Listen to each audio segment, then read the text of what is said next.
fi Zilalul Quran karya Asy-Syahid Said Qutb, diterjemah bahasa oleh Datuk Yusof Zaki. Semoga Allah memberkati dan merahmati ruh-ruh mereka. Tafsiran ayat-ayat 45 hingga ayat 51. Sekarang tibalah kita pada kisah kelahiran Isa alaihissalam, iaitu satu kelahiran yang amat ganjil dan aneh mengikut laziman manusia, sedangkan sebenarnya ia merupakan satu perkara biasa kepada Masiah Allah yang bebas. Bismillahirrahmanirrahim.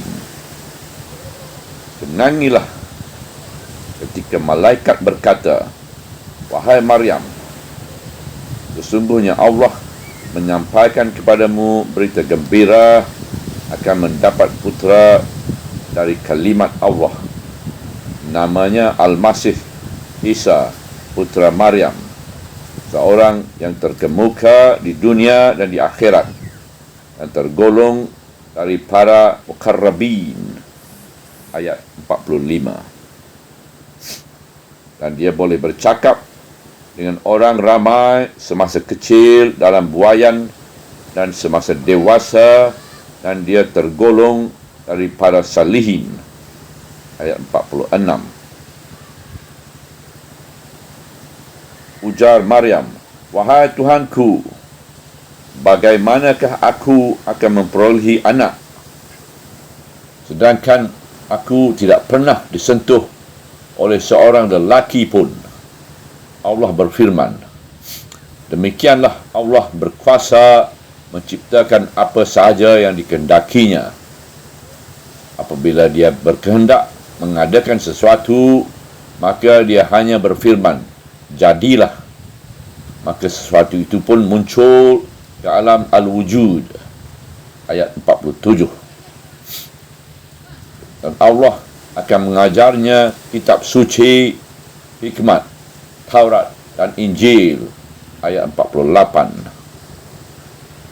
Dan akan melantikkannya sebagai rasul kepada Bani Israel dengan menyatakan kepada mereka, "Sesungguhnya aku telah datang kepada kamu membawa satu mukjizat dari Allah kamu daripada Tuhan kamu, yaitu aku boleh ciptakan untuk kamu dari tanah sesuatu lembaga seperti lembaga burung. Lalu aku tiupkan padanya dan ia terus menjadi seekor burung dengan keizinan Allah. Dan aku boleh menyembuhkan orang buta dan berpenyakit sopak. Aku boleh menghidupkan orang yang mati dengan keizinan Allah. Juga aku boleh menceritakan kepada kamu segala apa yang kamu makan dan segala apa yang kamu simpan di rumah-rumah kamu. Sesungguhnya kebolehan-kebolehan yang sedemikian merupakan bukti kepada kamu jika kamu orang-orang yang beriman." Ayat 49. Begitu juga aku datang sebagai rasul yang membenarkan kebenaran kitab Taurat sebelumku, dan untuk menghalalkan bagi kamu setengah-setengah perkara yang telah diharamkan ke atas kamu. Dan aku datang kepada kamu membawa satu mukjizat dari Tuhanmu. Oleh itu, hendaklah kamu bertakwa kepada Allah dan taat kepadaku. Ayat 50. Sesungguhnya Allah ialah Tuhanku dan Tuhan kamu.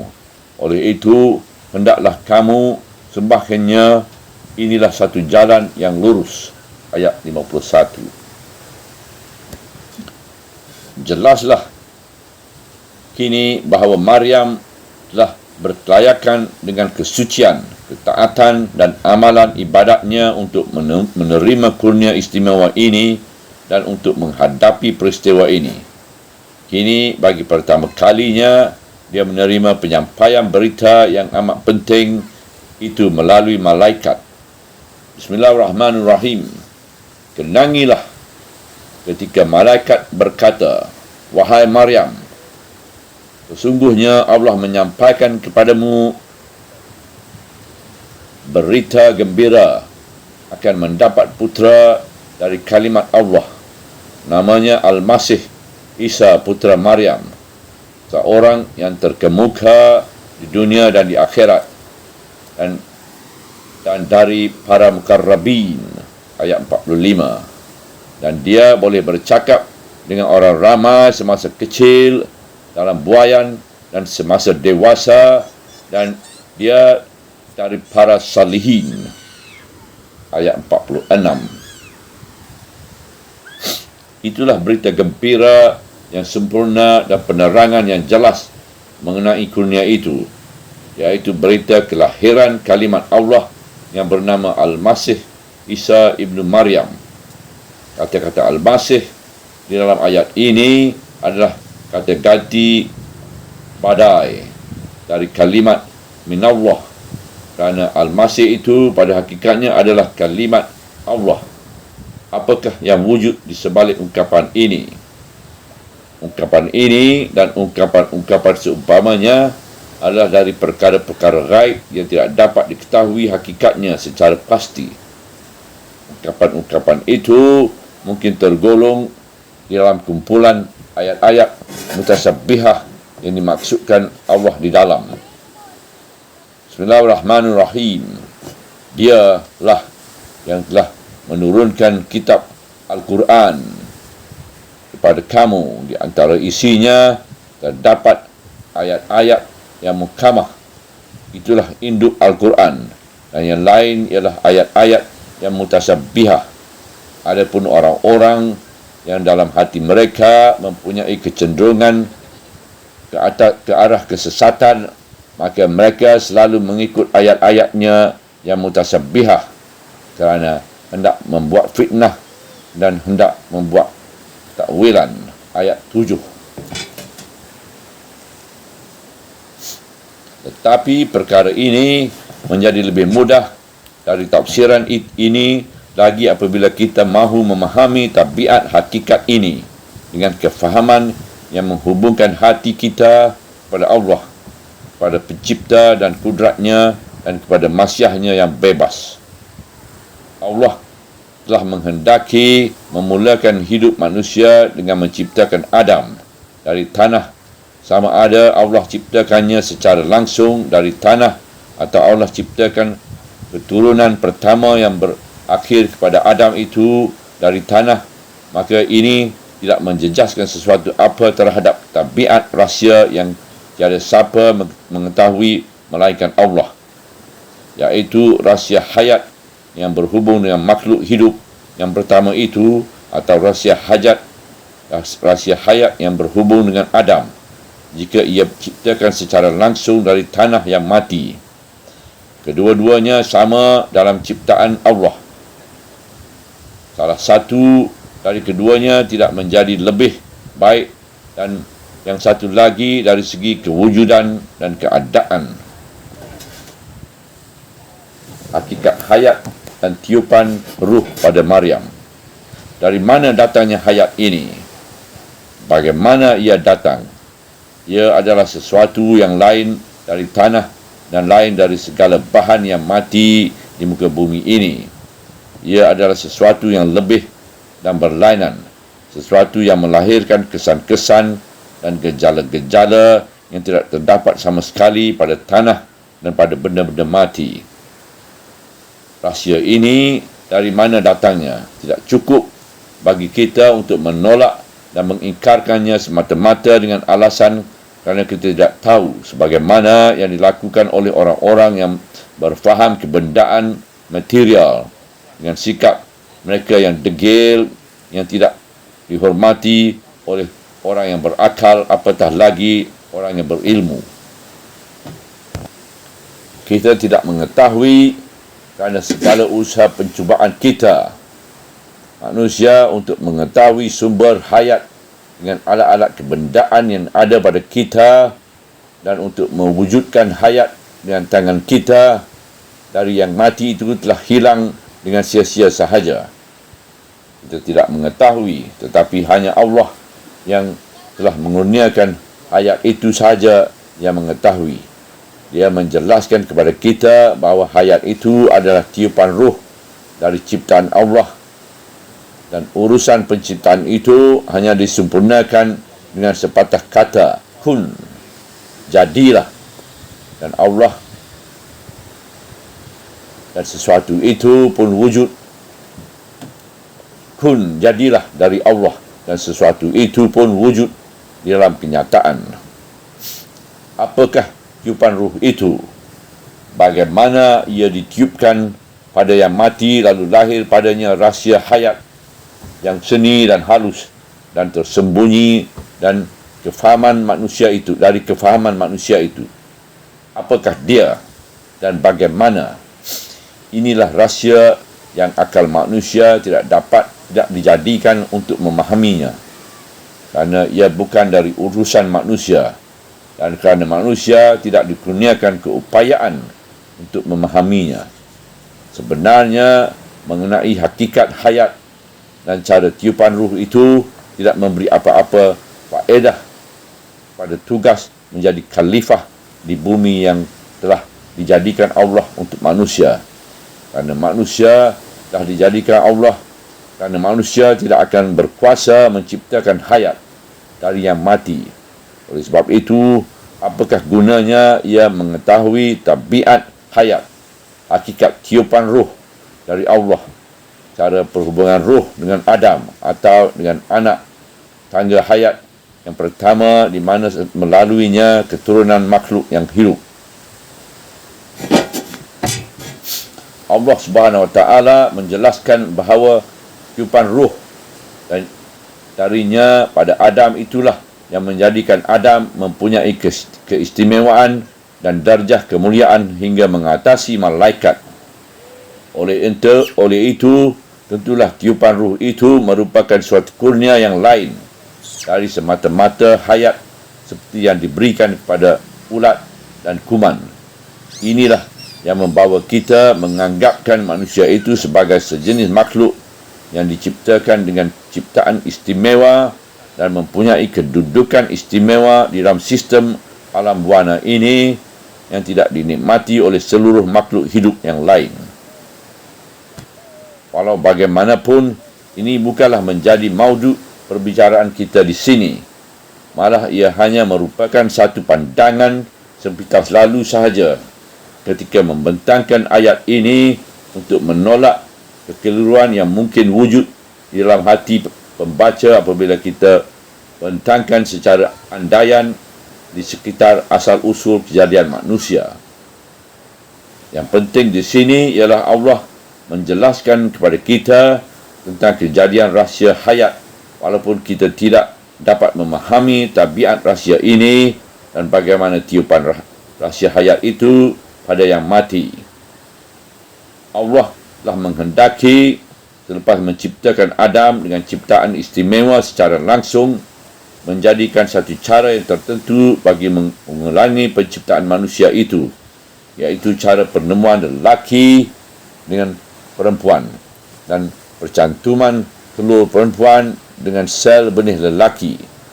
Demikian berlangsunglah kehamilan dan kelahiran manusia. Telur perempuan itu hidup dan sel benih lelaki juga hidup dan bergerak. Makna kalimat dari Allah. Kemudian kebiasaan kelahiran manusia berlangsung mengikut peraturan ini, sehingga Allah kehendaki menyalahi peraturan ini dengan menciptakan seorang dari makhluk insan. Maka dia menciptakan dengan cara yang mirip dengan cara penciptaan manusia yang pertama, walaupun tidak benar-benar sama dan serupa. Dia ciptakan dari perempuan sahaja yang dia menciptakan dari perempuan sahaja yang menerima tiupan ruh yang mewujudkan hayat, lalu terjadilah hayat seorang yang hidup. Apakah tiupan ruh inilah yang dimaksudkan dengan kalimat-kalimat itu, atau apakah kalimat itu ialah penentuan iradat Allah, atau apakah kalimat itu ialah kalimat kun yang mungkin dikehendaki secara hakiki dan mungkin pula sebagai kinayah dari penentuan iradat Allah. Apakah maksud kalimat itu ialah Isa, atau dari kalimat itulah lahirnya kewujudan Isa. Semuanya ini merupakan titik-titik perbincangan yang tidak ada apa-apa faedah di sebaliknya kecuali kekeliruan sahaja. Sebagai kesimpulan ialah Allah Subhanahu Wa Taala telah menghendaki menciptakan hayat tanpa suatu contoh yang telah sedia ada. Lalu dia ciptakannya mengikut iradatnya yang bebas, yang mewujudkan hayat dengan tiupan dari ruh Allah yang kita dapat memahami kesan-kesannya. Tetapi kita tidak mengetahui hakikatnya, dan kita seharusnya tidak mengetahuinya kerana ia tidak menambahkan apa-apa keupayaan kita dalam menjalankan tugas khalifah di muka bumi ini, selama penciptaan hayat itu tidak termasuk dalam tugas khalifah. Huraian yang seperti ini mudah difahami dan kesannya tidak menimbulkan kekeliruan. Sifat-sifat Isa yang ditafsirkan kepada Maryam. Beginilah juga malaikat menyampaikan bisyarah pada Maryam bahawa dia akan mengandung dan melahirkan kalimat dari Allah yang bernama Al-Masih Isa ibnu Maryam. Bisyarah itu menentukan jenis anak itu, namanya dan nasabnya, dan jelaslah dari bin ini bahawa ia dihubungkan dengan ibunya. Kemudian bisyarah itu menyebut pula sifatnya dan kedudukannya di sisi Allah. Bismillahirrahmanirrahim. Seorang yang terkemuka di dunia dan di akhirat, dan dari para mukarrabin, ayat 45. Bisyarah itu juga menyebut peristiwa mukjizat yang menyertai kelahirannya. Bismillahirrahmanirrahim.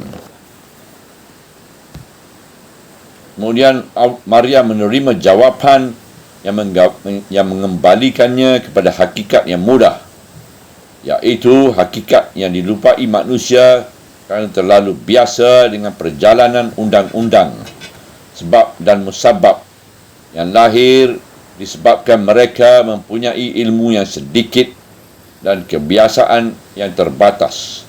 Bismillahirrahmanirrahim. Allah berfirman, demikianlah Allah berkuasa mencipta apa sahaja yang dikehendakinya. Apabila dia berkehendak mengadakan sesuatu, maka dia hanya berfirman, jadilah. Maka sesuatu itu pun muncul ke alam al-wujud. Ayat 47. Apabila perkara itu dipulangkan kepada hakikat yang pertama, maka lenyaplah segala kehairanan dan kepelikan, dan hati akan kembali tenang dan yakin, dan seorang itu akan kembali menyoal dirinya dengan penuh keheranan, mengapa aku hairankan perkara semula jadi yang amat terang ini. Demikian Al-Quran membentuk kefahaman dan pandangan Islam terhadap hakikat-hakikat yang besar ini dengan huraian secara semula jadi yang mudah dan dekat. Dan demikianlah Al-Quran menghilangkan kekeliruan-kekeliruan yang disulit-sulitkan oleh falsafah-falsafah yang berbelit-belit dan sukar itu, dan menjelaskan perkara itu dalam hati dan akal. Kemudian malaikat itu menyambung isyarahnya kepada Maryam tentang anak yang telah dipilihkan oleh Allah untuk dilahirkan olehnya secara luar biasa yang tidak ada tolak bandingnya, dan bagaimana anak itu akan meneruskan perjalanan hidupnya di kalangan Bani Israel. Di sini bisyarahnya kepada Maryam itu bercampur dengan masa depan sejarah Al-Masih, dan kedua-duanya bertemu dalam satu rangkaian ayat seolah-olah berlaku dalam satu masa yang sama mengikut cara gaya Al-Quran. Bismillahirrahmanirrahim. Dan Allah akan mengajarnya kitab suci, hikmat, Taurat dan Injil. Ayat 48. Taurat, ruh agama Kristian. Kata-kata kitab dalam ayat ini mungkin dimaksudkan dengan kepandaian menulis, dan mungkin maksudnya ialah kitab suci Taurat dan Injil. Dan ataf, kata hubungan di sini ialah kata hubungan untuk penjelasan sahaja. Hikmat, kebijaksanaan ialah suatu keadaan, kebolehan dalam jiwa seseorang yang membolehkan meletakkan segala perkara di tempatnya yang wajar, yang membolehkannya memahami sesuatu yang betul dan mengikutnya. Dan hikmat ini merupakan kebajikan yang amat banyak. Taurat ialah kitab Isa seperti Injil juga. Ia merupakan asas agama yang dibawa oleh beliau, sedangkan kitab Injil merupakan kitab yang melengkap dan menghidupkan ruh kitab Taurat dan ruh agama yang telah terhapus di dalam hati Bani Israel. Inilah yang membuat ramai orang-orang yang bercakap tentang Kristian itu tersalah kerana mereka abaikan kitab Taurat. Sedangkan kitab itu menjadi asas agama Isa Al-Masih alaihissalam. Kerana di dalam Taurat terdapat syariat yang menjadi asas bagi sistem hidup masyarakat, dan syariat ini hanya sedikit saja dapat dipinda oleh Injil. Adapun kitab Injil itu sendiri, ia merupakan satu tiupan untuk menghidupkan semula dan membaharukan semula ruh agama Allah. Ia juga untuk membersihkan hati manusia dengan menghubungkannya secara langsung dengan Allah di sebalik ayat-ayat itu. Tetapi apabila kedua-dua usaha ini diperjuangkan oleh Isa Al-Masih, mereka terus bertindak jahat terhadapnya sebagaimana akan diterangkan nanti. Bismillahirrahmanirrahim.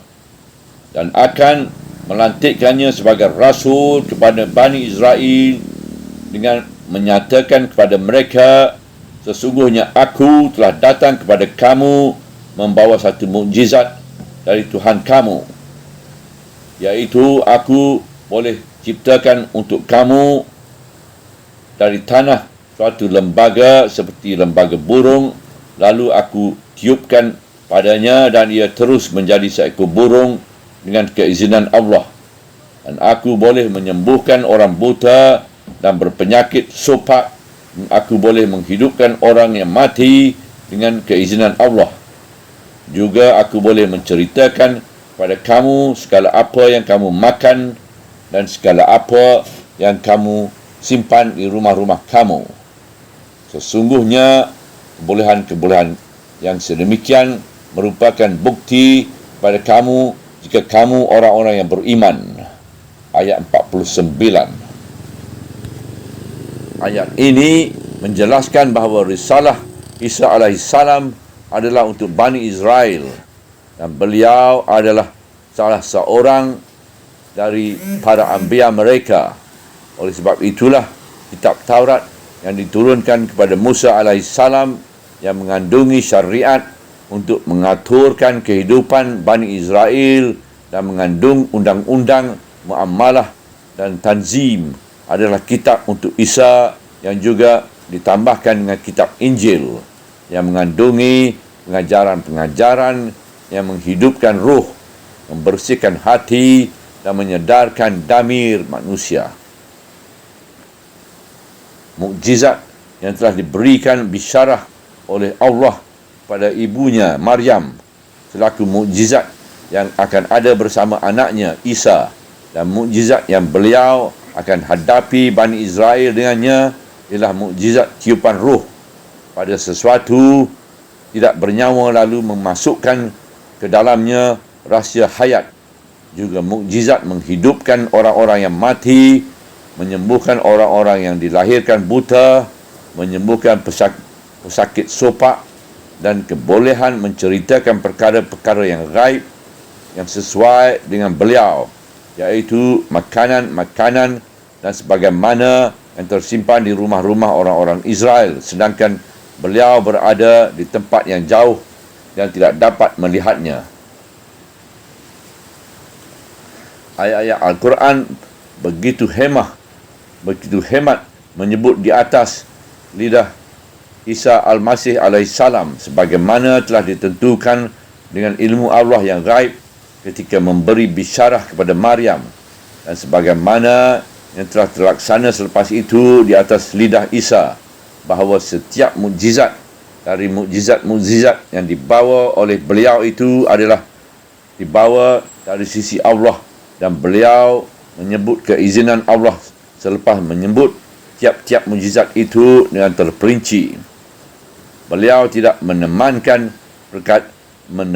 perkataannya, melainkan diakhiri dengan kata-kata dengan keizinan Allah untuk menambahkan lagi kehimatannya. Mukjizat-mukjizat ini pada umumnya berhubung kait dengan penciptaan hayat, atau mengembalikan hayat, atau memulihkan afiat yang merupakan satu cabang dari hayat, atau melihat sesuatu yang gaib yang jauh dari penglihatan mata. Mukjizat-mukjizat ini pada dasarnya adalah selaras dengan kelahiran Isa yang telah dikurniakan kewujudan dan hayat tanpa bandingan kecuali bandingan dengan Adam alaihissalam. Jika Allah berkuasa memperlakukan mukjizat-mukjizat itu di tangan seorang daripada makhluknya, maka dia juga berkuasa mencipta seorang dari mereka tanpa bandingan. Ini jelaslah tidak perlu adanya kekeliruan dan dongeng-dongeng yang timbul akiran dari kelahiran secara istimewa ini apabila dipulangkan perkara ini kepada masyiah Allah yang bebas, kerana manusia tidak boleh mengikat Allah Subhanahu Wa Taala dengan kebiasaan manusia. Bismillahirrahmanirrahim.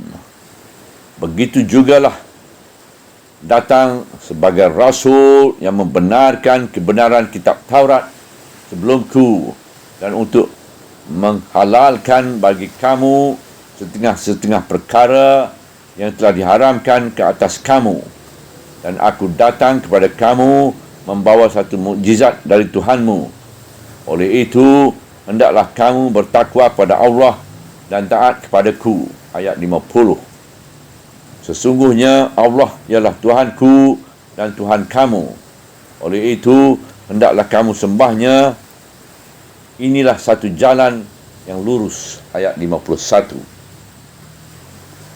Dari kata-kata penamat dalam dakwah Isa alaihissalam kepada Bani Israel ini, terdedahlah hakikat yang tulen di dalam tabiat agama Allah dan konsepnya di dalam dakwah seluruh Rasul alaihissalam, iaitu hakikat yang mempunyai nilai yang istimewa kerana dia disebut di atas lidah Isa alaihissalam itu sendiri, yang mana kelahirannya dan hakikatnya telah menimbulkan berbagai-bagai kekeliruan yang semuanya terbit dari penyelewengan dari hakikat agama Allah yang tidak berubah-ubah di antara satu rasul ke satu rasul.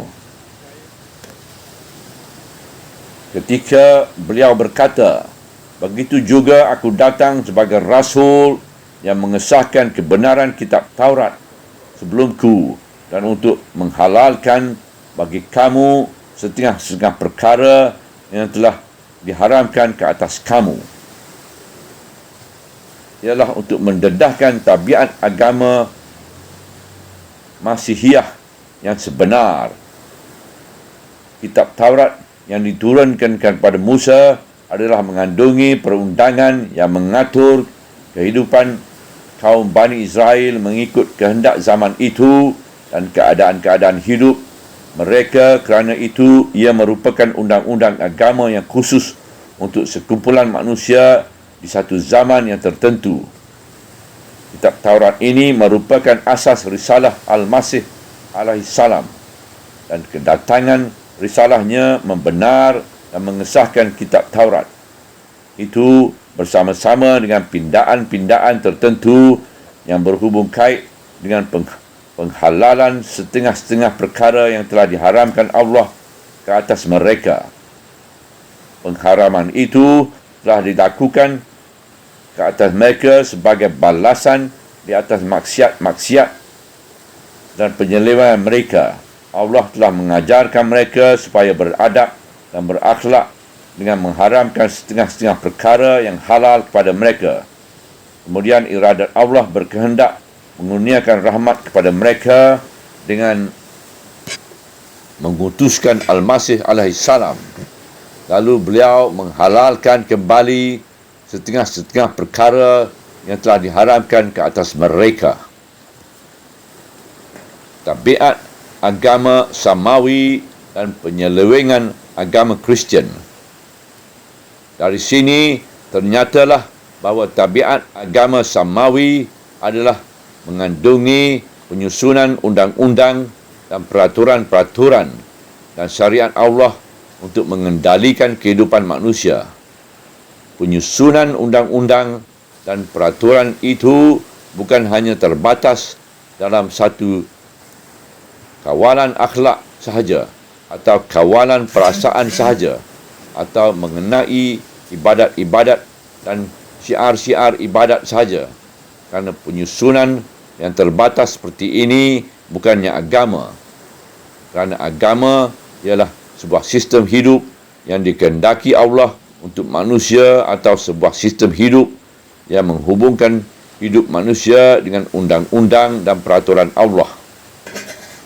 Unsur akidah keimanan tidak boleh terpisah dari syiar-syiar ibadah, dari nilai-nilai akhlak dan dari undang-undang dan peraturan kemasyarakatan dalam mana-mana agama yang mahu mengendalikan kehidupan manusia mengikut sistem hidup ilahi. Sebarang perpisahan dari asas-asas dan teras-teras ini akan menghapuskan kesan dan pengaruh agama di dalam jiwa dan kehidupan manusia dan bertentangan dengan konsep agama dan tabiatnya sebagaimana yang dikehendaki Allah. Apabila Injil dipisahkan dari Taurat, inilah yang berlaku kepada agama Kristian. Dalam agama ini, kerana beberapa peristiwa sejarah dari satu sudut dan kerana kedatangannya telah ditentukan oleh satu masa yang tertentu sahaja sehingga datang agama yang terakhir, kemudian agama ini terus hidup selepas zamannya. Dari satu sudut yang lain telah berlaku perpisahan di antara aspek perundangan yang mengaturkan pentadbiran masyarakat dengan aspek kerohaniannya yang berhubung dengan ibadah dan akhlak. Ini adalah ekoran dari permusuhan yang ketat yang berlaku di antara kaum Yahudi dengan Al-Masih alaihissalam dan para penyokongnya serta orang-orang yang mengikut agamanya selepas itu. Permusuhan ini telah mewujudkan perpisahan di antara Taurat yang mengandungi syariat dengan Injil yang mengandungi pengajaran-pengajaran yang menghidupkan ruh dan membersihkan akhlak. Di samping itu, syariat itu pula adalah syariat yang ditentukan untuk satu zaman yang tertentu sahaja dan untuk satu kelompok manusia yang tertentu sahaja. Sedangkan dalam rancangan Allah telah pun diputuskan bahawa satu syariat yang kekal untuk semua zaman dan mencakup seluruh insan akan datang pada waktunya yang telah ditetapkan. Kelemahan agama Kristian untuk memimpin manusia. Walau bagaimanapun agama Kristian telah berakhir menjadi satu agama tanpa syariat, dan di sinilah punca kelemahan Kristian untuk memimpin kehidupan kemasyarakatan umat-umat yang menganutinya. Kerana kepimpinan kehidupan kemasyarakatan memerlukan kepada satu kefahaman iktikad yang mentafsirkan kewujudan seluruh alam al-wujud ini dan mentafsirkan hidup insan. dan tempatnya di alam al-wujud. Ia juga memerlukan kepada suatu sistem ibadat dan nilai-nilai akhlak. Dan seterusnya, ia memerlukan secara pasti kepada perundangan-perundangan yang mengaturkan kehidupan masyarakat yang diambil dari kefahaman iktikad tadi dan dari sistem ibadat dan bersama nilai-nilai akhlak tadi. Tapak asas binaan agama inilah yang menjamin tegaknya sistem kemasyarakatan yang mempunyai motif-motif yang dapat difahami di samping mempunyai jaminan-jaminan yang kukuh. Apabila perpisahan ini berlaku di dalam agama Kristian, maka ia tidak lagi berupaya menjadi satu sistem yang merangkumi seluruh aspek kehidupan manusia dan penganut-penganutnya terpaksa memisahkan di antara nilai-nilai rohaniah dengan nilai-nilai ilmiah dalam seluruh kehidupan mereka, dan di antaranya ialah sistem kemasyarakatan yang menjadi asas kehidupan ini. Sistem-sistem kemasyarakatan di sana dah ditegak di atas asas yang bukan asas tabiatnya dan tunggal. Kerana itu, ia tergantung-gantung di udara atau berjalan dengan cara yang timpang. Ini bukannya perkara biasa di dalam kehidupan manusia dan bukannya merupakan satu perkara yang kecil di dalam sejarah manusia. Malah, ia merupakan satu malapetaka yang besar yang menimbulkan kecelakaan, kebingungan, keruntuhan akhlak, keganjilan tingkah laku dan bala-bala yang dialami tamadun kebendaan pada hari ini, sama ada di negara-negara yang masih memeluk Kristian, yang tidak mempunyai sistem kemasyarakatan yang berdasarkan syariat, atau di negara-negara yang telah menolak agama Kristian. Kerana negara-negara ini pada hakikatnya tidaklah banyak berjauhan dari mereka yang berdakwa sebagai penganut Kristian. Agama Masihiyah seperti yang dibawa oleh Al-Masih Isa alaihissalam dan seperti ciri setiap agama samawi yang wajar dipanggil dengan istilah agama ialah syariah yang mengaturkan kehidupan manusia yang lahir dari kefahaman iktikad terhadap Allah dan dari nilai-nilai akhlak yang diasaskan di atas kefahaman iktikad-iktikad itu. Tanpa tapak asas yang syumul dan sempurna, agama itu bukanlah agama Masihiyah dan sama sekali tidak boleh dipanggil agama. Tanpa tapak asas yang syumul dan sempurna, tidak mungkin wujudnya satu sistem kemasyarakatan yang boleh mengatur kehidupan manusia dan memenuhi keperluan-keperluan jiwa mereka dan keperluan realiti hidup mereka, di samping mengangkatkan seluruh jiwa dan kehidupan mereka kepada Allah. Hakikat ini merupakan salah satu dari konsep agama yang terkandung di dalam perkataan Al-Masih Isa alaihissalam dalam ayat berikut. Begitu juga aku datang sebagai rasul yang membenarkan kebenaran kitab Taurat sebelumku dan untuk menghalalkan bagi kamu setengah-setengah perkara yang telah diharamkan ke atas kamu. Ayat 50.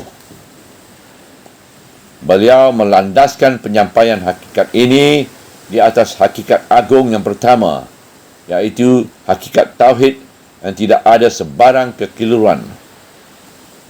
Dan aku datang kepada kamu membawa satu mukjizat dari Tuhanmu. Oleh itu, hendaklah kamu bertakwa kepada Allah dan taat kepadaku. Ayat 50. Sesungguhnya Allah ialah Tuhanku dan Tuhan kamu. Oleh itu, hendaklah kamu sembahkannya. Inilah satu jalan yang lurus. Ayat 51. Beliau dengan ini mengumumkan hakikat kefahaman iktikad yang menjadi asas seluruh agama Allah, iaitu mukjizat yang dibawa oleh beliau kepada mereka bukanlah datang dari dirinya sendiri, kerana beliau hanya manusia yang tidak mempunyai daya kudrat untuk melakukannya. Malah mukjizat-mukjizat itu adalah dibawa oleh beliau dari Allah, dan dakwah beliau dari awal lagi ditegakkan di atas prinsip ketakwaan kepada Allah dan ketaatan kepada Rasulnya. Kemudian beliau menekankan hakikat rububiyah Allah terhadap dirinya dan terhadap mereka. Beliau bukannya Tuhan, malah hanya seorang hamba, dan menyeru mereka beribadat pada Allah, kerana tiada ubudiyah melainkan semata-mata bagi Allah. Beliau mengakhiri pencakapannya dengan mengumumkan hakikat yang syumul setelah dijelaskan konsep mentauhidkan Allah dan beribadat padanya serta mentaati Rasulnya dan peraturan-peraturan yang dibawa olehnya. Inilah satu jalan yang lurus, penghujung ayat 51. Dan selain dari jalan ini adalah jalan bengkok, sesat dan menyeleweng.